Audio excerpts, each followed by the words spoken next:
प्रसाद बाबूजी को बुलाता हूं मंच पर कि हृदय की हर एक धड़कन का नाम है बाबूजी, हृदय की हर एक धड़कन का नाम है बाबूजी, महफिल की तड़पन का नाम है बाबूजी, आपकी तालियां इस बात का समर्थन है, हर एक समर्थन का नाम है बाबूजी।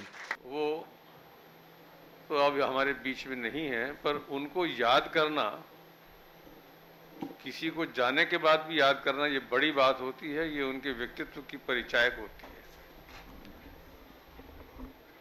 नए घर में चीजें पुरानी अब कौन रखता है? नए घर में चीजें पुरानी अब कौन रखता है? परिंदों के लिए कुंडों में पानी अब कौन रखता है? ये तो आप हैं संभाले हैं गिरती दीवारों को, ये तो आप हैं संभाले हैं गिरती दीवारों को, वरना सलीके से बुजुर्गों की निशानी अब कौन रखता है?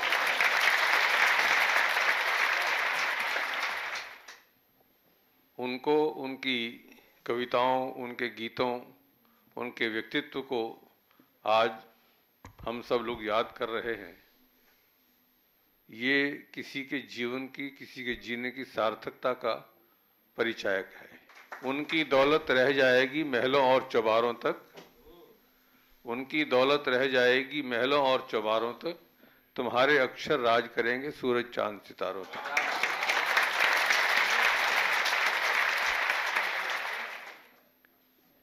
कल को कोई भी मंच पर जाते समय कहेगा कि मैं 4 पंक्तियां श्रीकांत जी की उधार ले रहा हूं, अभिषेक अनंत की उधार ले रहा हूं, रोहित राकेश की उधार ले रहा हूं, पदम गौतम की ले रहा हूं, ऐसा आपके साथ, आपकी पंक्तियों के साथ कोई ना कोई कहेगा। जब किसी की कविता मंच पर कमजोर पड़ती है ना, मैं देखता हूं, मैं कवि तो नहीं हूं, जब उसकी कविता कमजोर पड़ती है तो किसी दूसरे की, मैं कुंवर बिशेन जी की 4 पंक्तियां याद कर रहा हूं और उस पर वो ताली बजवा करके फिर अपनी कविता शुरू कर देता है। ये तरीका शोरूम का माल तो इसलिए आपकी पंक्तियां लोगों के काम आए, ऐसा कुछ लिख जाइए, और यही जीवन की सार्थकता है। साथ ही जो आप लिखते हैं उन पर कुछ अमल भी करें तो और अच्छी बात होगी। कलम ने ताना देते हुए कहा, कलम ने ताना देते हुए कहा, यार लिखते तो बहुत अच्छा हो, पर कभी इस पर अमल भी कर लिया करो।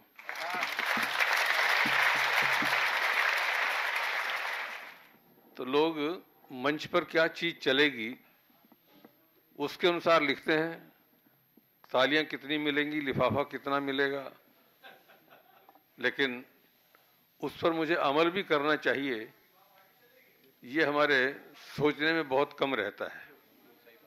रवि चाणक्य जी के लिए कुछ पंक्तियां कही थी, वो आपके लिए भी हैं। हिचकते हुए मिले थे कल जिन लोगों से, क्या पता वही जिंदगी के मायने बन जाएंगे, पर जिंदगी में कुछ याद रहे ना रहे, ये लोग बहुत याद आएंगे। धन्यवाद।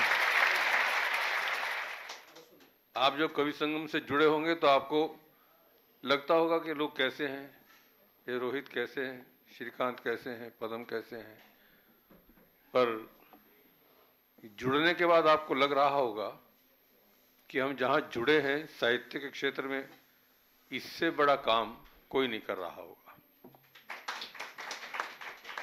हम कवियों से कुछ लिए बिना सारे कार्यक्रम करते हैं। हमारा कोई मेंबरशिप का फॉर्म नहीं है, कोई मेंबरशिप का शुल्क नहीं है। लोग बड़े बड़े कार्यक्रम करते हैं, कुंभ के नाम से कर लेते हैं, 2-3-4 हज़ार रुपये इकट्ठा भी कर लेते हैं, पर हमारे यहाँ कोई कार्यक्रम जब भी करते हैं, आप आइए, सम्मानपूर्वक आपको कविता भी आपकी सुनी जाएगी, आपको रहने का, भोजन का, स्मृति चिन्ह इत्यादि सब। अभी दिल्ली में हमारा कार्यक्रम हुआ 3 दिन का, 15, 16, 17 नवंबर, मेरे जन्मदिवस के अवसर पर हर साल छोटा मोटा कार्यक्रम करते। देश भर से 300 कवि आए, 3 दिन के लिए वहां पर रुके। एक दिन की बारात झेलनी बड़ी भारी पड़ती है। ये 3 दिन का कार्यक्रम था हमारा। 20 लाख रुपया खर्च हो गया। हमने किसी कवि से एक पैसा नहीं लिया। हमारे शुभ चिंतक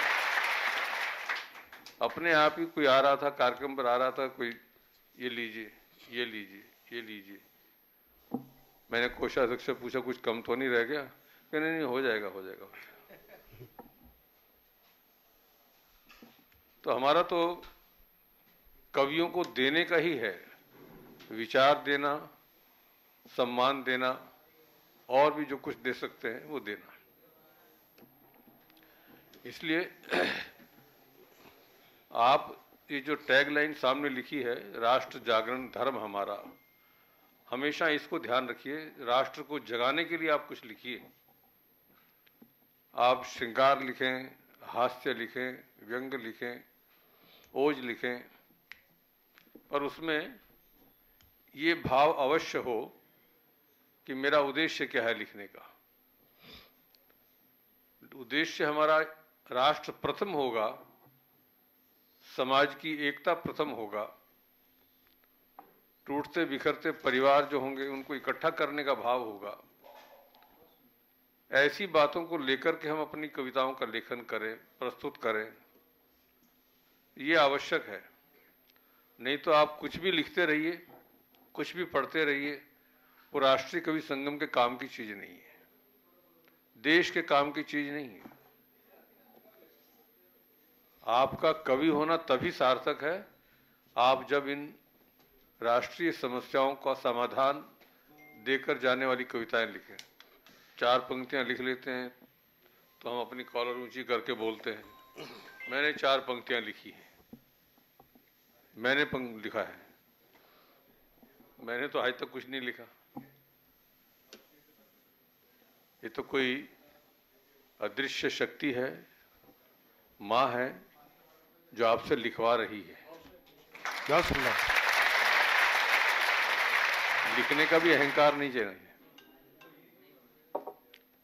आपसे कोई लिखवा रहा है, आप लिख पा रहे हो। कवि बताते हैं कभी कभी कि मुझे ये 4 पंक्तियां लिखने में 4 महीने लग गए। किसी को एक कविता लिखने में 1 साल लग जाता है। एक पंक्ति आई, उसके बाद दूसरी आ ही नहीं रही। तो इसलिए अपना सौभाग्य समझिए कि आपको माँ ने कृपा दी है, आप लिख पा रहे हैं। तो कुछ ऐसा लिख जाइए जो आपके बाद भी वो अमर हो जाए और ऐसी सब समस्याओं का समाधान दे जाए। ये हमारे सदैव सामने रहना चाहिए।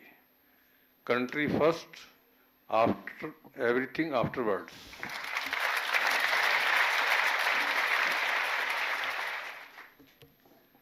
और लिखने का अहंकार भी छोड़ दीजिए। कद बड़ा नहीं होता एड़ियां उठाने से, कद बड़ा नहीं होता एड़ियां उठाने से, कद बड़ा होता है सिर झुकाने से। वाह वाह। मेरे परिचय के बारे में बहुत सारी बातें लोग बार बार रिपीट कर रहे हैं।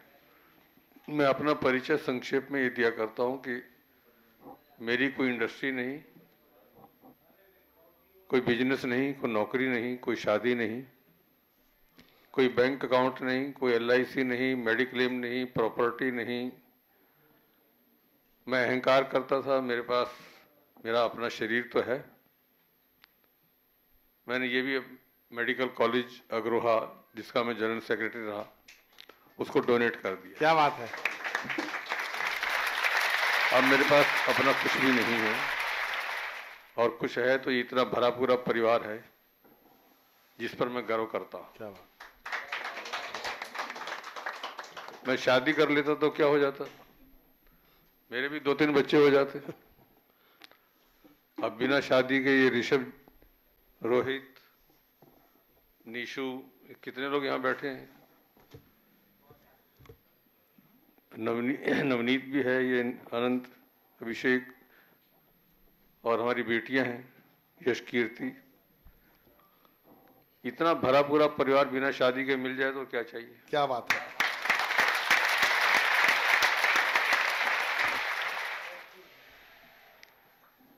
मुझे तो अपने परिवार से, पैतृक संपत्ति से कुछ राशि मिली, मैंने वो भी नहीं रखी। हम 3 भाई हैं, 2 मेरे छोटे भाई। मैंने दोनों को कहा भाई मुझे तो कुछ चाहिए नहीं, मैं तो देश का, समाज का काम करता हूँ, मेरी चिंता भी सब लोग कर लेते हैं, तो जो कुछ पैतृक संपत्ति है ये तुम दोनों आपस में बांट लो। चाहता तो मैं ये भी कह सकता था कि भाई 2 तुम हो, 1 मैं हूं, 1 पिताजी हैं, 4 हिस्से करो। 4 की बजाय मैंने कहा 2 ही करो, मुझे नहीं चाहिए। क्या बात है। तो किसी ने कहा कि कुछ तो इनके नाम पर छोड़ो, तो एक 700-800 गज का प्लॉट मेरे नाम पर छोड़ दिया।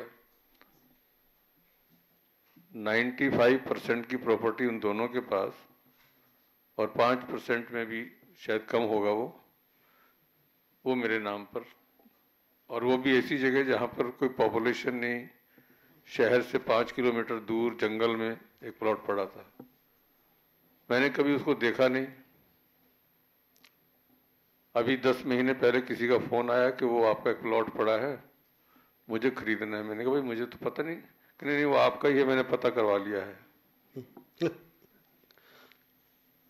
तो क्या मैं पैसे लेकर के दिल्ली आ रहा हूँ, इसका ये रेट है। मैंने कहा मुझे तो रेट का भी पता नहीं, प्लॉट का भी पता नहीं, मेरे पास तो कागज भी नहीं है इसके। मेरे पास एक फोटो कॉपी शायद कहीं पड़ी होगी। तो कहने लगा फोटो कॉपी दे देना। आपको पता है जमीन खरीदने वाले जो लोग हैं पिछली 4-5 पीढ़ियों के कागज लेते हैं। तो वो कहने में पैसे लेके दिल्ली आ रहा हूँ। मैंने कहा तुम वहीं रहो, मैं घर ही आ रहा हूँ। तो मैं घर गया तो वो एक बड़ा सारा थैला नोटों का लेकर के आ गया। मैं क्या है इसमें? कई पैसे हैं। इतने सारे पैसे तो मैंने कभी देखे नहीं, मैं क्या करूंगा इसका। तो 1,70,00,000 रुपया लेकर के आ गया उसमें। 1,70,00,000। मैं कहा यार मैं सोचने लगा क्या करूं इसका। तो 20 लाख तो मैंने उठा करके छोटे भाई को दिए। मैंने कहा भाई मुझे तो ये मिल रहा है, ये पिताजी के कारण से मिल रहा है, उन्होंने परिश्रम किया, हमने तो कुछ नहीं किया। तो तुम ये 20 लाख पिताजी के नाम के लिए इसी शहर में कुछ सामाजिक काम करना, ये उसके लिए रखो। क्या बात है। अच्छा। और 1.5 करोड़ की राशि मैं दिल्ली ले आया, और दिल्ली ला करके उसका एक ट्रस्ट बना दिया, रजिस्टर करवा दिया, और उसमें 13 ट्रस्टी बना दिए। मैं अपने आप को खुद में एक ट्रस्टी हूँ, चेयरमैन नहीं हूँ। उस पैसे के निकालने का काम मेरे साइन से नहीं होगा। अग्रवाल पैकर मूवर के चेयरमैन है, उनको अध्यक्ष बना दिया, उनके साइन से होगा। क्या बात है। और इस ट्रस्ट में किसी को पैसा डालना नहीं है। इसमें जो कुछ पैसा है वो बच्चों की पढ़ाई के लिए, दवाई के लिए, गौ सेवा के लिए, पर्यावरण के लिए, ऐसे कामों के लिए, साहित्य के लिए, जहां मन करे वहां देते रही। मैं उसका कभी हिसाब देखता नहीं, ना पूछता हूं, मैं निश्चिंत हूं। वो अपने पास रखता, मानो दिल्ली में भी 1.5 करोड़ में देखता रहता है, इसमें से किसी ने कोई निकाल तो नहीं लिया, चोरी तो नहीं हो रहा है, बाहर से घंटी बजे तो लगता है कोई टैक्सेशन वाला तो नहीं आ गया है। तो अपने उससे भी फ्री है। अपने पास कुछ चिंता करने का काम ही नहीं। खाने पीने की चिंता के लिए आप सब लोग बैठे हैं, पहनने के लिए कपड़ा हमारे कोई कार्यकर्ता है, वो ये कपड़ा अच्छा नहीं लग रहा आपका, ये कुर्ता बनवा के देना। एक दिन तो 15 नवंबर का कार्यक्रम था, मैं मंच पर ही था, रोशन जी आया, कहने लगे ये कुर्ता उतारो। 3 साल पुरानी बात है। क्यों? नहीं अच्छा नहीं लगा, उतारो। कार्यक्रम चल रहा है, सामने लोग बैठे हैं, मुझे पीछे ले गए, मेरा कुर्ता उतारवा करके और दूसरा पहना दिया। ऐसे पीपी ज्वेलर वालों की दुकान पर एक दिन गया, कहने लगे अपने ऑफिस में बुला कर कहने कुर्ता उतारो। यार ये क्या है, नहीं कुर्ता उतारो। तो उन्होंने ड्रॉअर में से कुर्ता निकाला, वो मुझे दिया, पहन करके दिखाओ कैसा है। तो दूसरे सज्जन साथ में थे, कहने लगे बहुत अच्छा लग रहा है।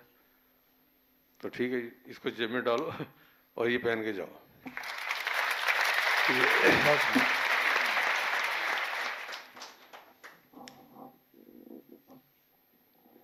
हमारे यहाँ त्याग का महत्व है,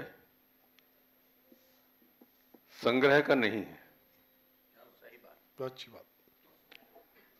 तो इसलिए बांटने का काम करो, उससे आपको संतुष्टि मिलेगी। दूसरों के लिए लगाएंगे, उससे संतुष्टि मिलेगी। आप कुछ साथ लेकर आए नहीं, कुछ साथ ले जा नहीं सकते, ये गारंटी है, नहीं ले जा सकते, सबको पता है। अगला कदम जो आप रख रहे हैं वो अपनी मर्जी से नहीं रख रहे, ईश्वर की इच्छा से हो रहा है। पता नहीं आप घर तक भी पहुंचे कि नहीं पहुंचे। LIC वाले तो आपको कह करके पैसे ले लेते हैं, मानो कल आप मर गए और आप हाँ हाँ हाँ वो कह करके आपका बीमा कर जाते हैं। तो ये तो पता ही है, आपको ये मनुष्य का शरीर मिला है, कोई आपने एप्लीकेशन तो दी नहीं थी कि मुझे बरेली में पैदा करना, मनुष्य आदमी बनाना, औरत बनाना, ये बनाना, अच्छे घर में दे, झोपड़ी में नहीं, इसमें नहीं। हमारी कोई एप्लीकेशन तो थी नहीं। ईश्वर ने हमें ये शरीर दिया है, ये शहर दिया है, ये आपके पूर्व जन्मों के कारण से आपको मिला है। कोशिश कीजिए, जब जब आप ऐसा करेंगे आपको अंदर से इतनी शांति मिलेगी, प्रसन्नता मिलेगी, आप कल्पना नहीं कर सकते। कुंवर बेचैन जी की पंक्तियां बड़ी सार्थक हैं।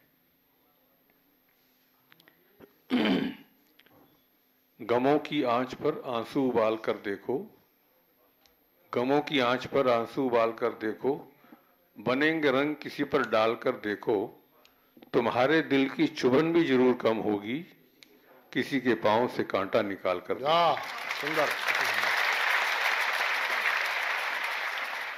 आप किसी को जब ऐसा कुछ करते हैं ना, उसकी सेवा करने का आपको सौभाग्य मिल रहा है, उस पर एहसान नहीं कर रहे आप।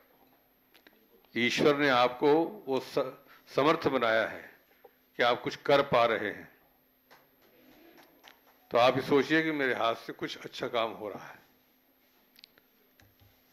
तो ऐसा जब भी अवसर मिले सौभाग्यशाली समझिए, ये मत समझिए कि मैंने इसके कुछ किया है। अपने साथ हम कुछ ले जा नहीं सकते, ये तो सही है, पर अपने से पहले हम वहां पहुंचा सकते हैं जहां आपको कल जाना है। आपने यहां ऐसा किया, उसी समय ये वहां पहुंच गया है और वो आपके पुण्य का खाता जमा हो रहा है। उसी के आधार पर आपका अगला जन्म कौन सा होगा ये निश्चित होना है। आपको ऐसा ही चाहिए तो कुछ अच्छे काम कर जाइए। अपने लिए, स्वार्थ के लिए, परिवार के लिए तो सब करना ही पड़ेगा, करिए। और हमारी जिम्मेदारी अपने देश और समाज के प्रति, धर्म के प्रति भी है, वो हमेशा ध्यान रहे, लिखने में भी रहे और करने में भी रहे। ज्यादातर हम लोग आजकल ये हम सबको यंत्र मिला हुआ है, इसी के ज्यादा संपर्क में रहते हैं। खाली भी बैठे होंगे तो एक कमरे में 4 लोग होंगे, चारों अपने अपने इसी में लगे रहेंगे। उंगलियां ही निभा रही हैं रिश्ते, उंगलियां ही निभा रही हैं रिश्ते, जुबान के पास तो वक्त ही कहां। क्या बात है। सब टच में बिजी हैं पर टच में कोई नहीं। वाह भाई वाह। एक दो घोषणाएं करने का मन हो रहा है ब्रज प्रांत के लिए। अभी तक गया प्रसाद जी हमारे ब्रज प्रांत के अध्यक्ष के रूप में कार्य कर रहे हैं, उनको हम प्रमोट करके ब्रज प्रांत का संरक्षक बना रहे हैं। क्या बात है। अच्छा,